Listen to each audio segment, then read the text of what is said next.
Hey everyone, and welcome to U12 and U15, part two of the Grassroots coaching presentation on technical development. You've met me before, you'll meet me again. You'll probably hear much more of the dad jokes throughout this presentation, but certainly on the field. Full disclosure, when I'm recording this, it's late at night. It's also rainy, and I have a sore throat, so here I am. What better way with a cotton candy dum dum, right? Sometimes you just got to embrace your inner kid. So let's get going on technical development. We've all kind of figured out by now, right, that the kids come first at ECSC, and we want to smile. We want to inspire. We want to educate and equip them with all the tools that they need to continue on their soccer journey, but also in life. So we've talked about how do we approach these kids, right? And how do we make it an impactful experience for them and a positive one at that?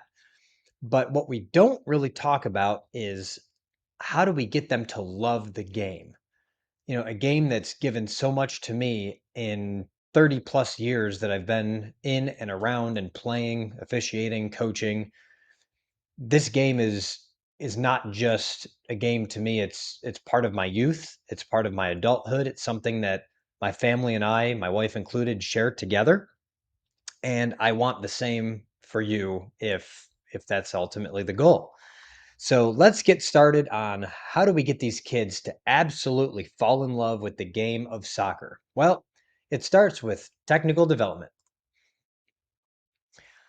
So today we're diving into the exciting part of grassroots coaching in technical development. This is where we get to use all those cool concepts that we see on TV, and we get to teach the kids how to do that. I'm not talking about how all of the professional players, get knocked on the heel and they fall down and suddenly their leg's broken and they have a concussion and they're going to sit there and roll around for 45 minutes, and miraculously the play continues, and then less than 3 seconds later, now here they are in a full sprint on a breakaway. I'm not talking about that side. I'm talking about how do we build a culture inside of your team and inside of that individual's heart that they absolutely love the game. So, our goal is to create and build skillful, confident, and creative players. It's not just about learning the game, right? It's about loving it too. As coaches, we have the unique opportunity to design sessions that tap into every player's potential, really. This means crafting cool experiences that are not only educational and purposeful, but also really engaging and can be absolutely a blast. Yeah, I was going to go into a tangent. I'm not going to do that. I'll save that for the last. So, overall the focus is nurturing players who are passionate about playing as they are improving. Remember, love and learning can go hand in hand, but this is up to the coach to really develop that connection and draw those players in. So let's get into some of the concepts that you'd see from age to age. So the first thing we're going to be talking about is player development, right? We're U12, U15, maybe even some adult level playing here. And at that point, we're talking about refining our skill building and development, and developing a understanding of the technical aspects of the game. By this time, your players should have had an introduction to the game. They should have the fundamentals just about mastered, and the skill building should be a thing of the past. They should know it, understand it, and be able to grasp concepts going forward. Now, there's always those one or two players per season that join that really haven't had the introduction, fundamentals, skill building. They might be joining the first time as an 11-year-old. Where do we put them? How do we tackle that for them? We're going to get into that. So, the idea is by this age group, by U12, certainly U15, players should have a very good understanding of dribbling, passing, shooting, and also defensive awareness. We should be encouraging teamwork and communication through playing small sided games. What I do not want to see is okay, everybody, it's time to scrimmage. We're going to go full field. 6-on-6 with no goalies? Well, number one, the touches on the ball are going to be minimal because of the size of the space. Is it realistic that they're going to be shooting at a wide open goal every time, or certainly in a game? No. Does it give them a false sense of time, expectation, and skew their decision making abilities? Oh, yeah.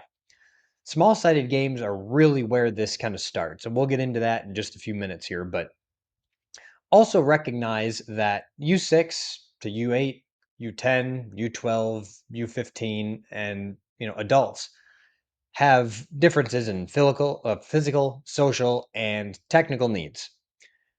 With that, each stage of this development, not only on a technical or skill side, but also on a maturity or a mental side, needs to have patience, praise, and purpose. Let's get going on and start talking about the core technical skills.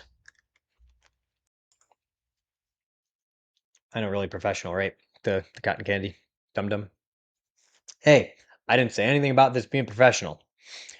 All right, so core teaching. I'm sure some of you are watching this thinking like, what did I get into? Who is this guy? Why have I joined this league? Or the coaches that are going through this because we're requiring it this season, and going forward, they're probably like, oh my gosh, I know this stuff. Can we just breeze through this? But you can. You probably just won't pass the exam. There's that part. So I'm going to try and get through this as fast as I can. So one more. All right, I'm good for now.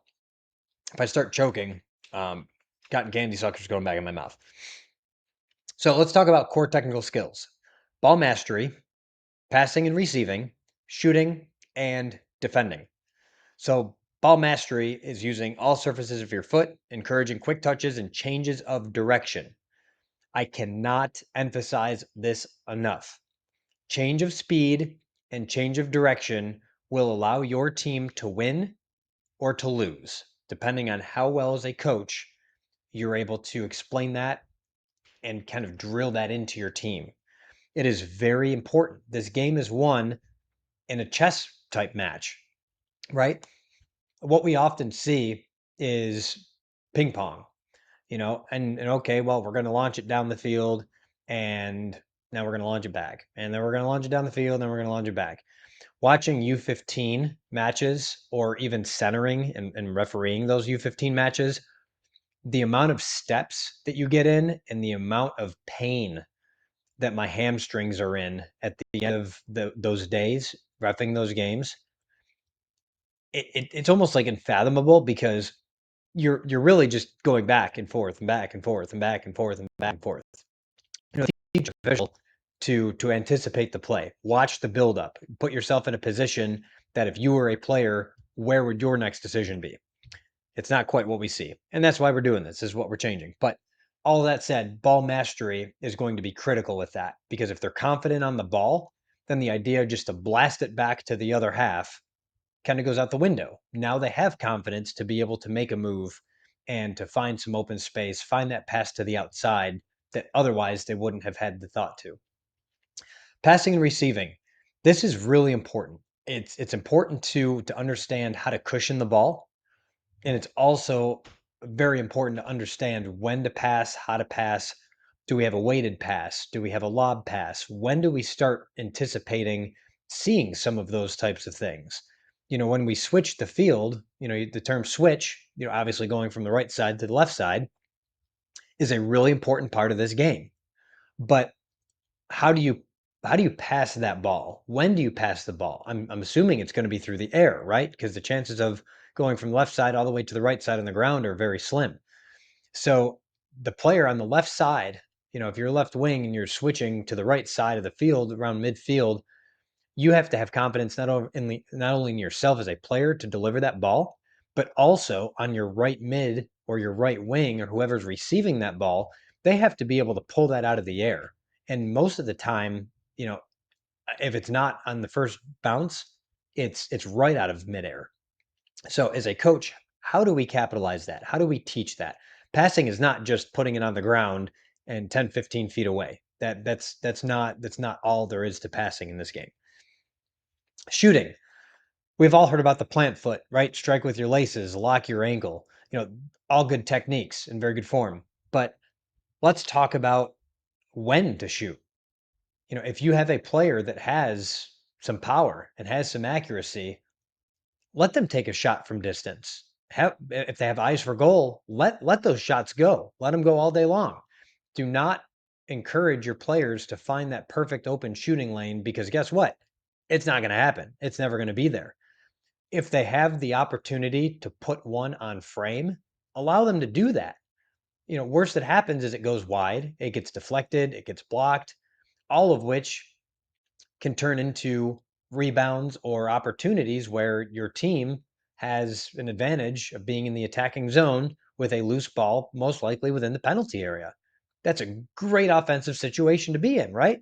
But if the player is not able to shoot and the ball is stripped and challenged and gone the other way, well, then you really don't have any option, do you?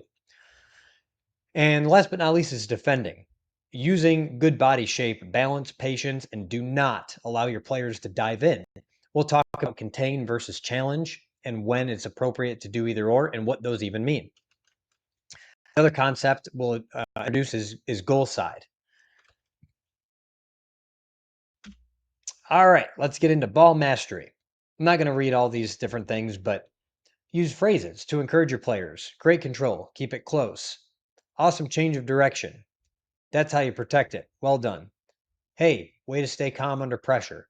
These are all things, they're positive reinforcement, right? Think about when we're going and training our new puppy. Okay, the puppy pees in the living room on the brand new couch. Happens all the time, right? He lifts his leg right in the corner of the couch, and you're like, oh my gosh, this is terrible. Oh, you need to get outside. And you grab him by the collar and you throw him outside, and you go get the Clorox wipes and you go get the carpet cleaner and all these other things. But in reality, it's going to happen, right? They're young, they're still making mistakes. You cannot punish them for being young, being inexperienced, and making those mistakes. What you can do is reward behaviors when they don't make those mistakes. So I'll bring it back to the puppy again. You bring the puppy outside, the puppy pees in the front yard. That's perfect, right? We're going to reward that puppy with a treat. Same thing with a player. Not saying players are like puppies peeing in the front yard, but it's an example, right? So talk to those kids, say, hey, I love the way that you were able to pass the ball. You put your head up, you scanned the field, you found an excellent pass, very low risk, and you created a goal scoring opportunity. That's huge. As opposed to, oh my gosh, you got to pass the ball, pass the ball, pass the ball. We are not joystick coaches. They are not robots. We are here to guide and encourage. We are not here to tell them what to do and when to do it. I want to make that very, very clear. All right, let's get on to the next.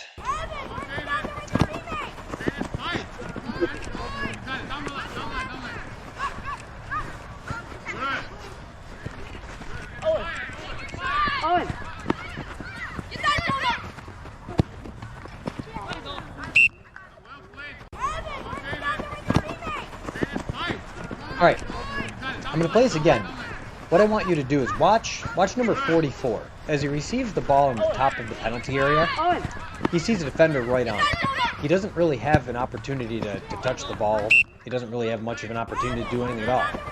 What he does do is rely on his confidence and his ball skills and his technical ability on the ball to be able to pull that ball back with the outside of his foot, push it to the side, and immediately transfer that to his right foot and blast one home.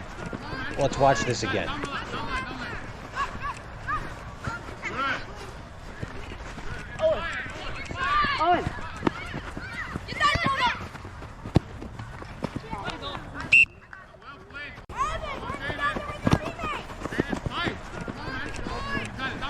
Well done. Well done. Let's talk about shooting and finishing. Oh, no, I take that back. Passing and receiving's first, right? Yeah, there it is. Okay. So I could spend an hour on passing and receiving because it's so important. But instead, I'm going to go over the three main concepts: shape and movement, open, up, and look. and then angles, timing, and vision. So I'm going to start in the middle first. So open up and look. Find that open space. Encourage your players to spread the field. This is such a large pitch. Why are we only using very small sections of it? If I were to divide the field into sixths, we'll do one half will do quadrant 1, 2, and 3, and then 4, 5, and 6 on the bottom of the second half. It's very common if the ball is in quadrant 5 in the middle of the defensive half the team is sitting there. There is nobody in 4, there is nobody in 6. And then same thing, if the quadrant is 3 and we're all the way down on the attacking side of the field in quadrant 3, at the corner flag, everybody's there too. So you need to get your team to spread out, play their positions, scan the field, allow them to pick their head up, make the decision for the best pass. I do not want to hear anything on the sideline about boot it, kick it, pass it. I want to hear, hey, Jimmy, pull your head up, take a look, see what you have. What's your best option? Take a look behind you. What do you have?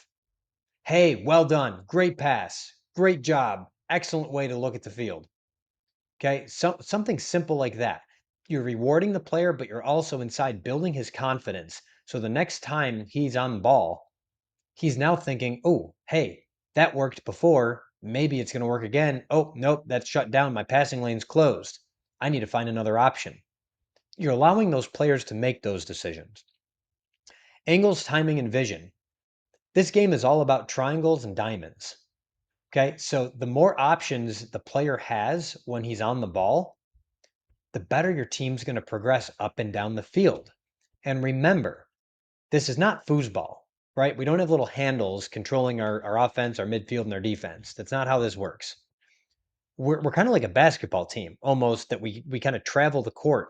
We're not putting a full court press necessarily, but if you're transitioning from offense to defense, you're driving through the court, your defense isn't sitting back and guarding their own net. They're coming up with you. They're providing support. Think of hockey. Think of on a power play. Your defense sits on the blue line, right? Keeps the puck into the zone. That's kind of what soccer is, right? We want to be traveling like a unit. So finding those angles within that unit are going to be critical. Encourage players to move directly after they release the ball. So one thing, a coach told me years and years ago was, know where you're going to play the ball before you even receive it. And that is so true. Because if my head is up, I can anticipate passes, I can anticipate runs. As soon as the ball is on my foot, it's gone in a split second because I know exactly where I wanted to put that ball. Most of the time, it's exactly where it should have gone. But allowing them to experience that and find those options for themselves is kind of like the self-guided discovery, right? I mean, they're able to kind of coach themselves with all of your positive reinforcement. Last is shape and movement. Make sure your players are moving around. We see this a lot on goal kicks. The keeper will put the ball somewhere on the top of the goal area, and then it's like checkers. Like everybody's just shut down. Nothing moves, and we just kind of stand there and wait. Especially if you have possession of the ball, you should be moving everywhere. Encourage your team to play it short. Encourage your team to play it short, bring it back to the keeper, then switch the field. Things like that, your teams are not going to anticipate that you're playing against. So finding the opportunity to exploit some shapes within your opponent's formation is going to be critical. As a coach, look at how the opposite team is lining up on a kickoff. It'll tell you exactly where those holes are going to be. All right, let's take a look at this video. You're going to see a couple different things here. Great combination by ADP. Pass back. Yes, there you go. Hey, all the way back. Good. Hey, Jaden. Engage, sir. Engage, sir.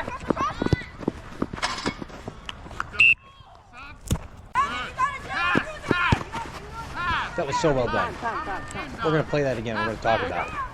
So you'll see 44 plays the ball. Okay, he plays it to number 2, which then plays it back to the center back after cutting and changing speed and also changing direction. Plays it back to the center back. 44 then goes all the way outside to the touchline. The center back then plays it over to 44, and as 44 gets the ball, 2 starts making the run to the corner. In one quick touch with the outside of his right foot, 44 is then able to play the ball, and they're off to the races with a goal scoring opportunity. Let's watch this again.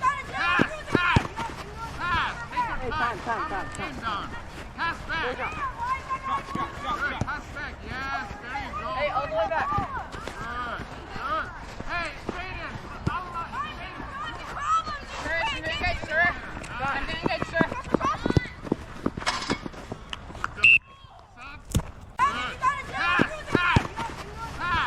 Excellent opportunity. Great shot, great goal. Everything about it was excellent. Let's talk about shooting and finishing. So in the grassroots modules, we talk about all the time, uh, no toe balls. Focus on your technique, not necessarily your power. But we also want laces down and ankle locked, right? So which is the right way to go? Well, it's situational. To me, I would say 80% of the time when I'm playing or I'm playing with my teammates, we're looking at placement over power. That means we're actually passing the ball into the net as opposed to striking it with our laces. I know, crazy conflict, right? I mean, you're talking about, oh, we need to, have our foot down, our ankle locked, and all these different, mechanical things, and you want me to tell my players to pass the ball? I do. Yep, pass it into the net. That's it. Think about this. If we have a keeper that, average size, maybe 5 foot tall, maybe 6, by the time they dive either direction, they might be giving up 10, 12, 13 feet, of the net that they can cover properly. But also think of it as an arch, right? Because if they're going to dive, they're not going to dive straight up. They're going to dive out and over. So there's an arch. So when we have this arch, that means the top corners are open and the bottom corners are open almost every single time, assuming that we're talking about, a opportunity that's coming kind of, square at the goal.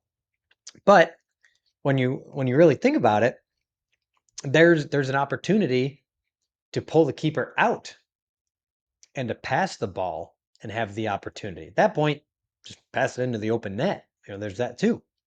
So what I want to see is the use of small goals in practice situations.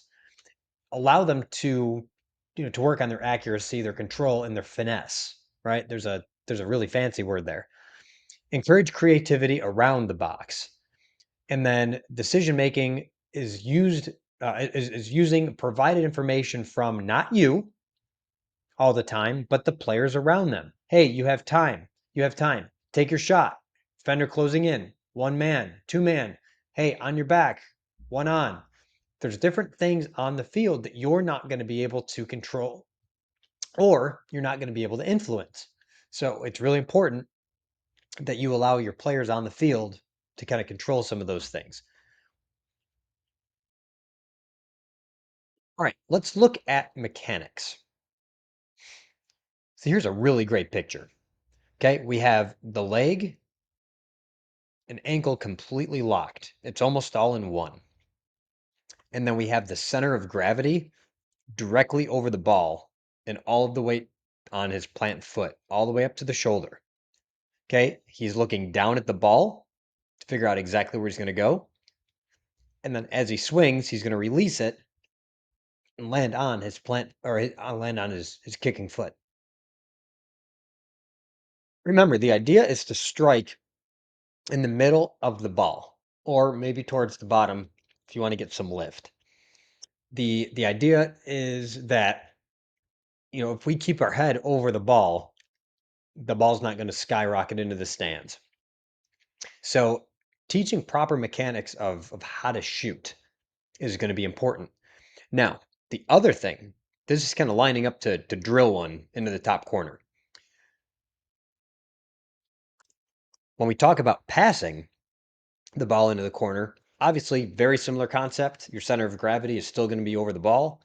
Everything looks the same, except your ankle is going to be turned, and now you get the golf club approach. This is your putter. This isn't your driver or your 9-iron. This is just your putter. You're putting the ball in a small little area. Doesn't matter how fast it gets there necessarily, as long as it gets to exactly where it's supposed to be. Let's watch this video.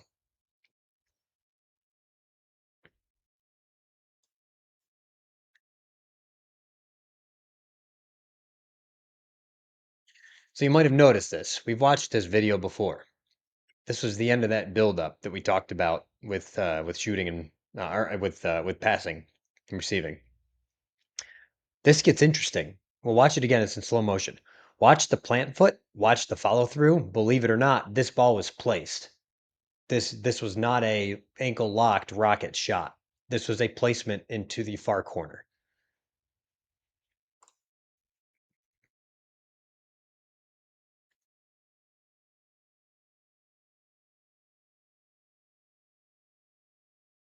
Very well done. Very, very well done. All right, let's move into the world of defense. So we need to teach our players how to attack and when to attack. Do we challenge or do we contain? Let's talk about those angles, the timing, and the vision again, right? 'Cause that's really important. So the concept is to challenge for the ball is to step towards the ball to win it. This could be with a foot, this could be shoulder to shoulder. This is with the intent of saying, I am going to take the ball from you right now. Containing is kind of slowly pushing that attacker to an area where you want them to be. Could be a sideline, could be an end line, could be towards the middle of the field in some circumstances too. But you're guiding them to an area where you want them to be. The important part here is you do not want them to be able to have the speed and the ability to pass by you. So containing only works in certain circumstances, but if done correctly and the players are patient, they should be able to contain 95% of the runs that are coming at their defensive half. Angles, timing, and vision. This also gets into the timing and the angles. When to challenge, when not to challenge, how fast to challenge, knowing who's behind you, knowing what your angle of attack might be, and also knowing the consequences if you challenge for the ball and you lose it. You lose that challenge, who is behind you? We need to talk about that too. So the idea is, keep your head up, watch the ball, watch the attacker, watch your teammates, and watch the attacking teammates, and watch the general space so that you can decide whether to delay, step in, or direct the play to a different area of the field. All right, so here's a video upcoming. It's kind of hard to see. It's taken from some distance, but you'll see a player stop the ball, and he's kind of taking a defender one-on-one. He loses, but he's able to recover. But the problem is he's not looking for a pass. He's looking to continue on with the run that he wanted, and he runs into a gang of green shirts, ends up falling on the ground. There's a great dive there too, that we'll see. But you'll kind of see, what containing looks like and what the challenge looks like, because they're all kind of in here.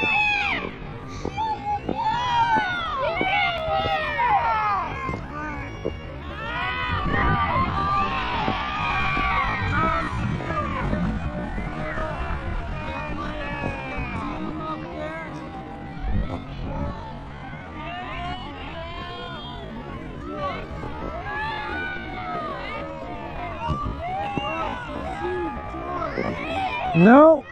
No!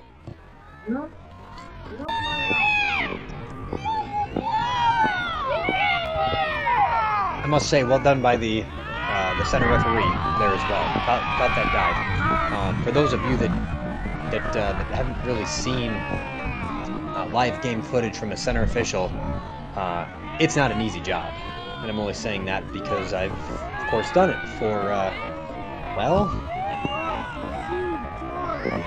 I got my No. No. first referee certification patch in 2004. So if that tells you anything. But general idea here is trying to follow this play gets very difficult. Now, one thing I will say is as this video ends, we have 4 green players on attack. Spacing's not all that great, but they're transitioning, and they're transitioning into an attack. Let's talk about transition. Transitional moments. Yeah, I had to make that fun. This is my favorite part of the game. So the idea is you either have the ball or you don't, right? And if you generally, statistically, if you have more of the ball throughout the game, you typically get more chances and more shots on goal, more shots on target, and you typically score more goals if you get more shots than the opposing team. Not always, but usually that's the case. So, why do transitions matter? They teach players to think and adapt quickly with a real game understanding. It also encourages teamwork and communication under pressure, and it builds awareness of roles and responsibility, both with and most importantly, without the ball. It also creates excitement and flow in training. Players love the fast paced nature of transitions. So, I want to introduce something. I want to introduce the 5-second rule. So, teammates should recognize and recover and organize themselves defensively to protect the space if they turn over the ball. Remember, staying calm and communicating effectively are key, but don't forget this whole 5-second rule. It's about winning the ball back swiftly before the other team settles into their defense. So that's so true, isn't it? Right? So if we're on attack and we get stumped, it's more important for me to recover that ball back within 5 seconds. Otherwise, that team is now going to organize themselves and launch a counterattack. Chances are I'm going to be out of the play unless I hustle back real fast. So let's talk about the different transitional moments within the game. So we're either attacking, we have the ball, we're transitioning to defending because we've lost the ball, and now we're defending because, well, it's not even contested anymore. Now we just plain lost the ball and now we're defense. But we won the ball back, or at least we're trying to. We're transitioning to attacking. And then once we have solid the ball back again, well, then we're attacking. So let's focus on transitioning from attacking to defending. As soon as we lose possession, it's vital that we react quickly. The closest player instantly becomes the first and most critical defender, applying pressure to delay a counterattack. Meanwhile, teammates should recover and organize defensively to protect some spaces. Remember, staying calm and communicating, though, are going to be key. We need to get the ball back, and we need to transition again quickly if we lose possession. So, in essence, another big word. Transition moments are kind of where the magic happens, right? They're fun, they're fast paced, they're demanding for quick thinking and adaptability to a changing situation. Encouraging players to master those transitions boosts not only their awareness but their teamwork and also the overall game understanding. So keep up energy when you talk about transitional moments, make them exciting because I mean, truthfully, these are some of the most exhilarating moments in the match, and certainly my personal favorite. How do we teach transitional moments in practice? Let's talk about small-sided games. So I said before, probably 35 minutes ago, that hey, I do not want to see full field scrimmages.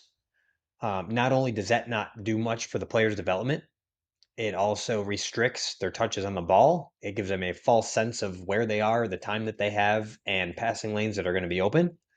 And it also restricts the ability to learn to get out of difficult situations. If you have all the time in the world in a full-sided scrimmage, it's not realistic. You don't have any of the challenges outside of the games. What I mean by that is imagine how difficult it is to play a 4v4 inside of the penalty area. Your touches on the ball have to be perfect. Your turns, your decision making, everything is so much more difficult. Imagine if your teams are able to perfect a 3v3, 4v4 inside of the penalty area. Imagine what they'd be able to do on a full field. It's amazing to think about. The other thing is the kids learn faster and more efficiently when they play free. That's kind of the last bullet point there. Note number three. Obviously it builds confidence, awareness, and decision making. Will be calculated. And reasonable. To their team to transition the other way. Yep, got it. But it's kind of like backyard ball. In some ways, but structured. You as a coach should have very little to say. If you see something really great, point it out. If you see something you want to change, blow the whistle, pause it for a second, give them a 20-second overview, and let them play on. There's no need for these drills. The 2v1 starting at midfield where two players are against one player going the entire length of the field, taking a shot, the shot goes over the crossbar. Great. What did that do for the other 10 to 12 kids on the field that are just waiting there? Are they even watching? Are they paying attention? Are they talking about, 6-7 or the rarest Pokemon card or so and so's girlfriend? The idea is to get so much more engaging in your practice, and that eliminates downtime. From the time they get there to the time they leave, they should be going 100%. Use the time wisely. I'm not saying we want to run them 100%, but they should be involved and engaged, if not physically, certainly mentally for that entire time. All right, let's talk about formations. This is the best part, other than transitions, which I absolutely love. So, formations. How do we teach formations? What is a formation? 4-2-2, 4-3-3. Anything ring a bell? These formations are the way we understand space and roles. The defenders obviously are protecting the goals, staying organized, and they start play from the back. That doesn't mean they hang out at the back the entire game at all. No parking the bus. We'll talk about that in a minute. Midfielders are kind of that neutral zone. They link the defense to the attack, but support both ends of the field and maintain a general shape. The forwards typically create scoring opportunities. They press the defenders and they stretch the play vertically up the field. Now, you need to keep your formation simple and flexible, but also teach the concepts, not exact positions. So you might have a really great left midfielder, but maybe the match that you're going into this weekend, maybe you don't need a left midfielder. Maybe you're playing your 7-a-side. Maybe you're playing a 2-2-2, where you're technically a central midfielder on the left side.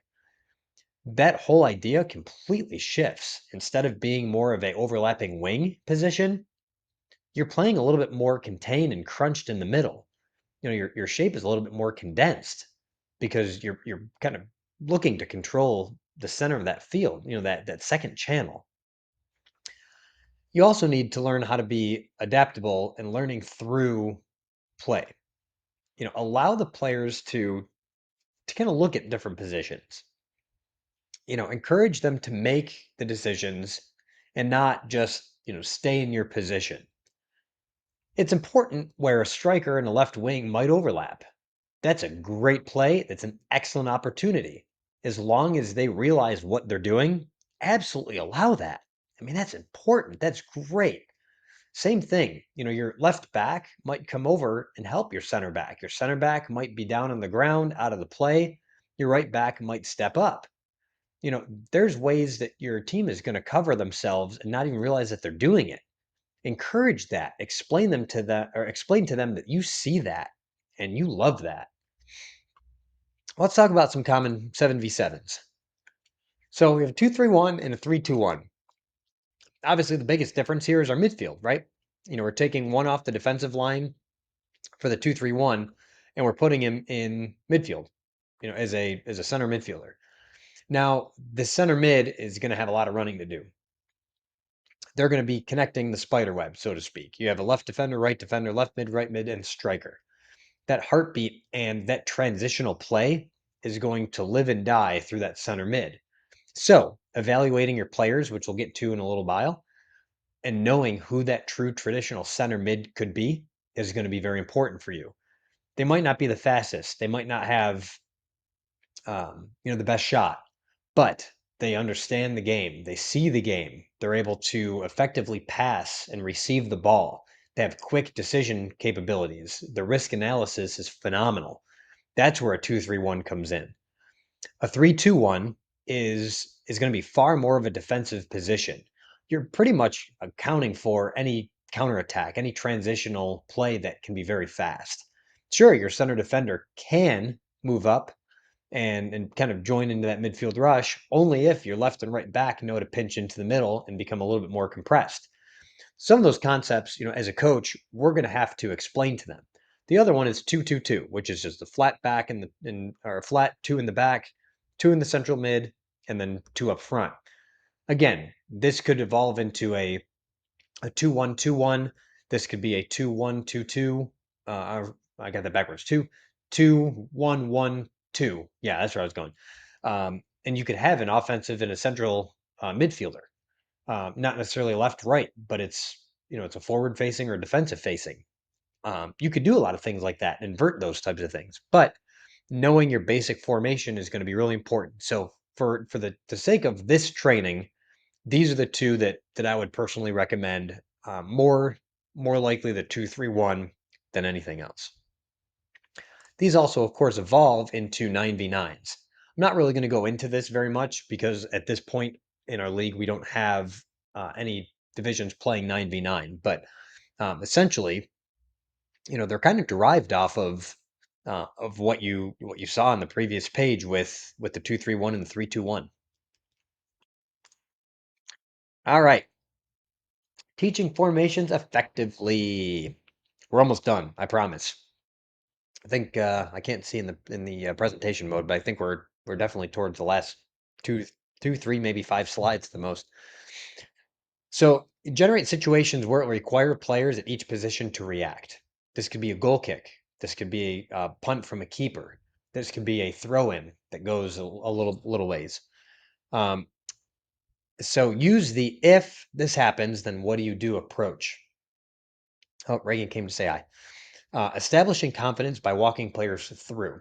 Explain to them what their positions are and what they're for. If you're somebody that just says you're right mid, are you going to give any other guidance, any other suggestions of hey, the left defender is really good on the ball. You're going to have to play a higher line and press. Okay, well we got that, but does that is that communicated to the team? Just that individual player? Is that a game planning decision? These are all types of things as a coach.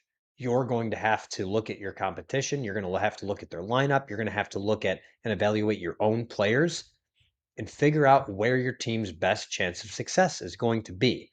Playing your game the way you want to play it as a coach and as a team is not always an option. There are teams that are bigger, faster, stronger, more experienced, score more goals, concede less goals. You're going to have to figure out week to week and dive into a game plan and exploit the weaknesses of that other team. That's part of the game, right? But teaching your players how to do that in real time as well is also really important. All right, let's look at this video. There's going to be a couple things here. I want to watch it first, and then we're going to talk about it, and then we're going to come back to it and watch it again.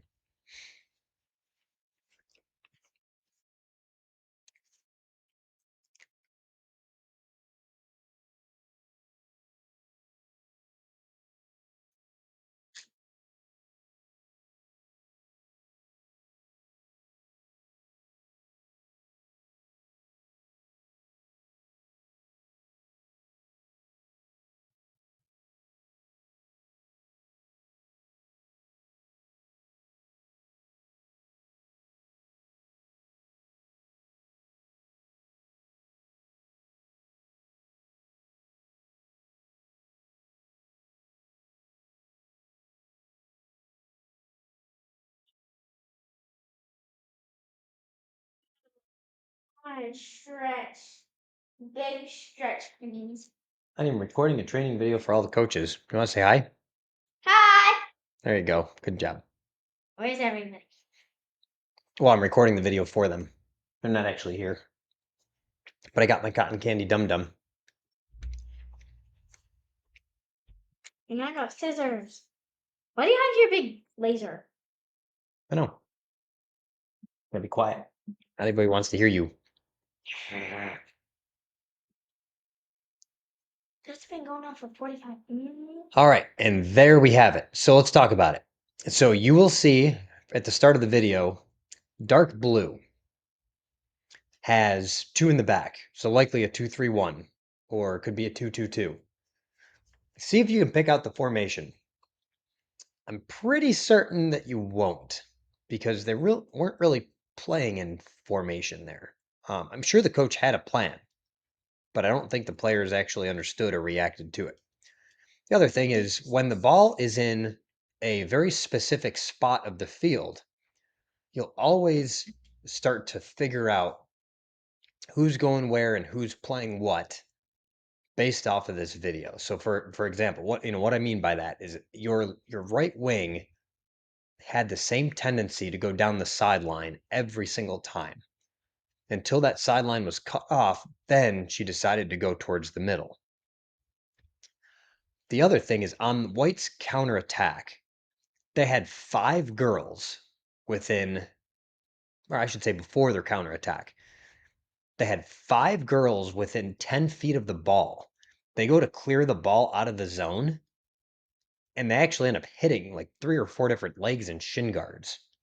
If the girls at this position were playing, I should say not at this position, at this point in the game, if they were playing their position, this would have been an easy pass back to the defender, and then the midfielder comes out wide to the touchline. The defender plays it out wide to the midfielder. The midfielder makes a space and passes it back inside to the center midfielder, who makes eye contact with the striker and makes a through ball. Perfect, slices the defense because they're standing back at the penalty area, and you have a great goal scoring opportunity. Easier said than done, right? Let's watch this again. See if you can find any of the elements.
All right, hope you saw a couple things there.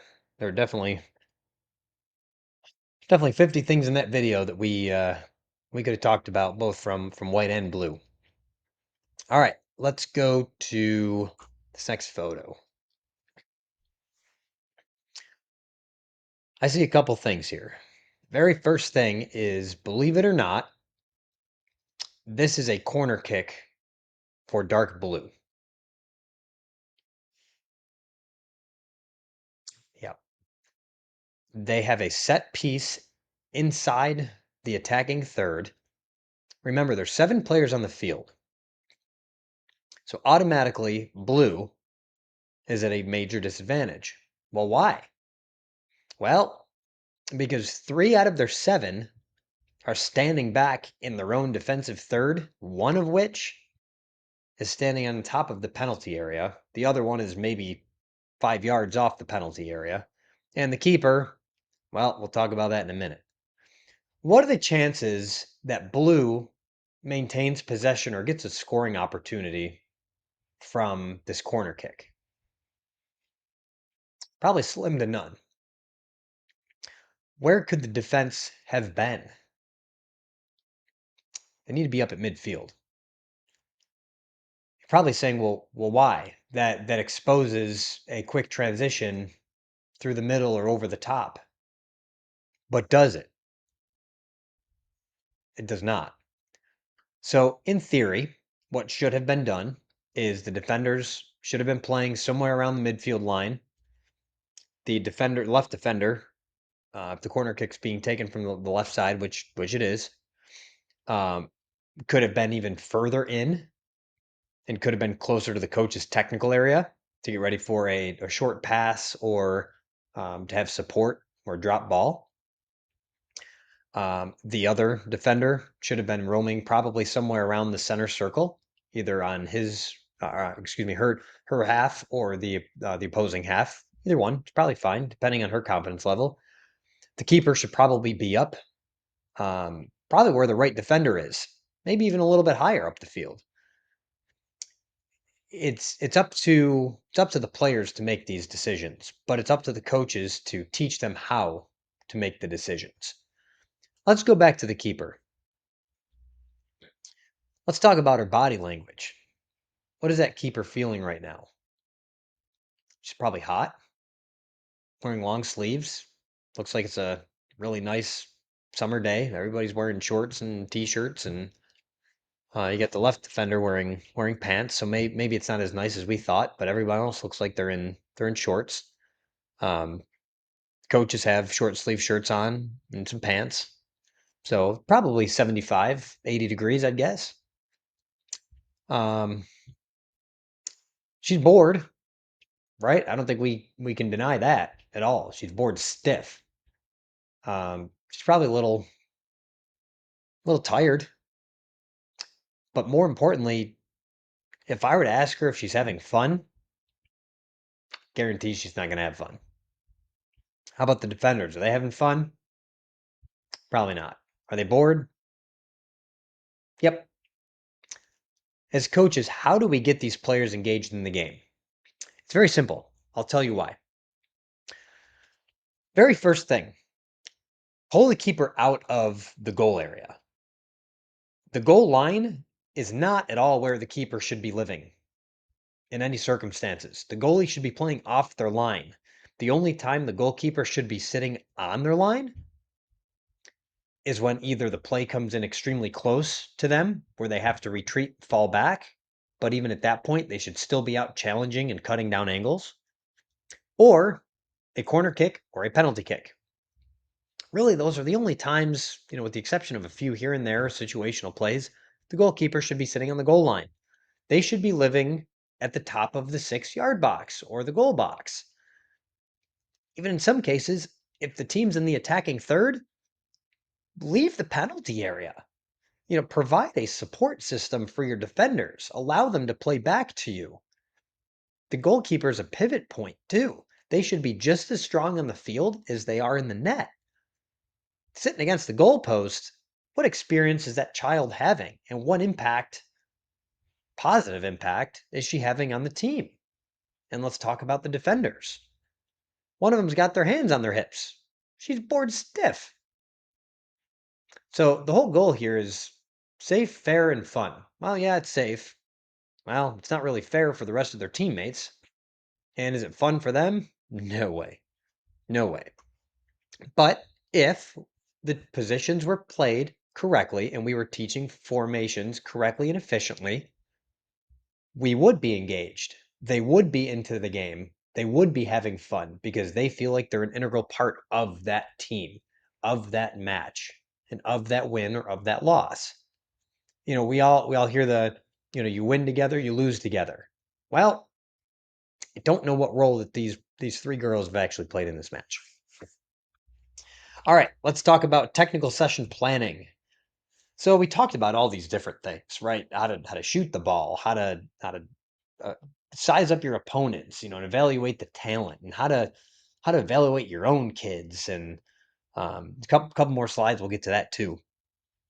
But how do we put all this in motion? Well, we set a topic each week. We're gonna have a topic. Could be passing, dribbling, defending, transitional play, whatever. We're gonna warm up. We're not gonna sit there in a circle and do, the flamingos for 10 seconds. We don't need that. These kids are young. Dynamic stretching is fine. Warm up, we're going to do 3v3, 4v4 in a small space. We'll do a rondo. Do something engaging to them where they're playing. Then the next exercise is going to be a game-like scenario number 1. And then we're going to build on that game-like scenario number 2. And then we're going to have a final gameplay, which kind of combines all of the different concepts we talked about into one final exercise. And then at the end of practice, we're going to reflect on it. This is your opportunity to talk to your players, ask for feedback. Who's bored? Who learned something? Who's confused? Who wants to do this next week? Who thinks we've got it? Do you think we need a little bit more practice? How can we implement this into the game next week? Awesome. Who's going to take the initiative to remember during the match to bring up some of these different things? Remind the team, encourage them. These are things that, as a coach, you're allowing the team to dictate what they want to do. But at the same time, you're the one setting the topic and the objective. You're the one setting the lesson plans and the game like scenarios. What this is not doing is low focus, low energy, kick the ball at the goal from the penalty spot. There's no reason we're doing that in practice. Sure, as a wind down, as you're reflecting on it, have the girls take shots. No problem. As long as the sole purpose of that exercise is to reflect and get them engaging in conversation and communication together. Grow as a team through these activities. All right, let's talk about session planning. Things to do and things don't do. Focus on fun and engagement. Follow play, practice, play. If you don't know what play, practice, play is, we just talked about it, and you probably need to review video number 1 because we spent some time on that as well. Keep activities age appropriate. Just because you saw it on YouTube does not mean that it's appropriate for your team's maturity level, mental skill level, and physical skill level. Progress your skills gradually. Ensure high touches and participation of each player. Encourage positive coaching, reward-based coaching, and plan for safety. Do not do not do not do this. But avoid over-structuring and over-drilling. We talked about that too. The concepts of football practice in the late 90s, early 2000s. Throw it away. It does not belong here anymore. There's countless studies showing what negative impacts that have on kids and very positive. You can keep, and very few positive. You can keep them engaged. You can keep them working hard and develop a sense of responsibility in other ways. Their ball is pumped up. Their cleats are tied. They arrive on practice at practice on time, 10 minutes early. They have homework that you give them, and it could be easy homework. But the fact is, they're responsible for remembering to do it. Those types of things are great substitutes. Do not overload in sessions with instructions. Sit back, sit on the bench, just watch, observe, give a couple pointers here and there. You do not need to be facilitating the entire practice. Sit down, relax, take some pictures. Avoid early specialization at positions. Really start at about U10 to develop positions. What I mean by that is, of course, you want to have specialized positions in that, we have a left mid, we have a right mid, we have a center midfielder. That should be starting as early as age 6 when we're assigning specific roles and responsibilities. But allow them to rotate up until about U10, where they're able to experience some of these things. At U10, they might have a position that they really like and stick them in that. For this purpose, of course, we're 12 and 15. But still, even at U12, allow them to play different ways, different styles, and different positions. Do not ignore fun. That is absolutely 100% the most amazing part of this game of soccer is that it's fun. We're here to have fun. We're here because our kids want to have fun. We decided to coach soccer because of our kids.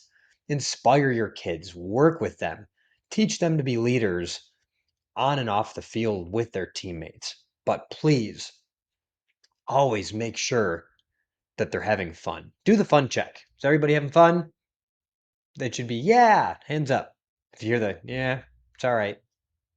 Nope, you're not doing so well. That's the way at home. I hear my wife tells me it's fine. Oh gee, sorry, honey, I forgot the milk at the grocery store, but I'll go back and get it. No, it's fine. Nope, that means I better get my butt in the car and I'm going right back to the store and I'm buying two. Um, make sure that you do that fun check.